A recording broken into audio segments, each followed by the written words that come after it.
आणि ही सर्वात महत्त्वाची भाजी म्हणजे आपली शेवग्याच्या पानाची भाजी. तर मी ही आता करणार आहे, कारण ह्याच्यात भरपूर सारं विटामिन्स असतात, पोषक तत्व असतं. डायबिटीजला तर एकदम उत्तम असते ही. फक्त भाजी करताना आपण ह्याच्यात साखर टाकायची नाही, नुसती कांद्या लसणीवर आणि हिरव्या मिरचीवर खोबरं टाकून ही भाजी करायची आहे. तर हिला मी अगोदर साफ करून घेते आणि मग आपण रेसिपीकडे वळूया. तर बघा, मी इथं आहे ना निवडून घेतलेली आहे. तर मी सगळी भाजी ही वापरणार नाही आहे, त्यातली थोडी भाजी मी काढून ठेवणार आहे. एका पिशवीत भरून ठेवते, तर ती अर्धी भाजीच करते. तर हिला मी अगोदर स्वच्छ धुवून घेते आणि नंतर मी कापून घेते.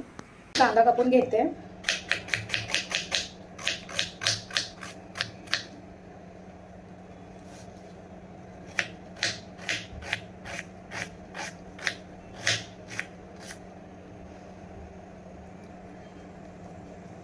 भाजी थोडीशी आहे, त्याच्यामुळे आपल्याला कांद्याची जास्त गरज नाही इथं.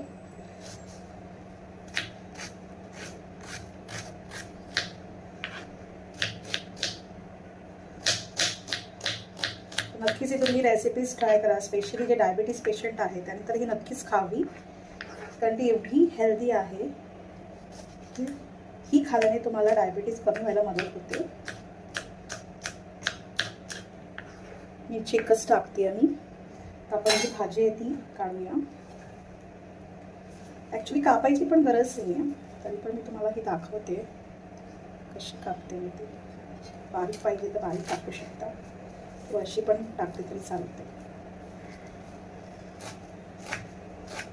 जशी आपण बाकीच्या भाज्या चिरतो तशाच चिरायच्या. फोडणीची तयारी करूया. तुम्हाला जर फोडणीला नाही टाकायचं तरी चालतं, डायरेक्ट टाकल्या केलं तरी चालतं. इथं मी तेल गरम करायला ठेवलं आहे. आपण त्याच्यात जिरं टाकूया थोडंसं. ही गरज नाही आहे, मला टाकायचं तुम्ही टाकू शकता, नाही टाकलं तरी चालेल. पालेभाज्या शक्यतो जास्त तेलावर शिजत नाही, जास्त पाण्यावर शिजत. हिंग टाकते आम्ही. आणि आता आपण हे कांदा जो आहे, कांदा आणि मिरची टाकूया.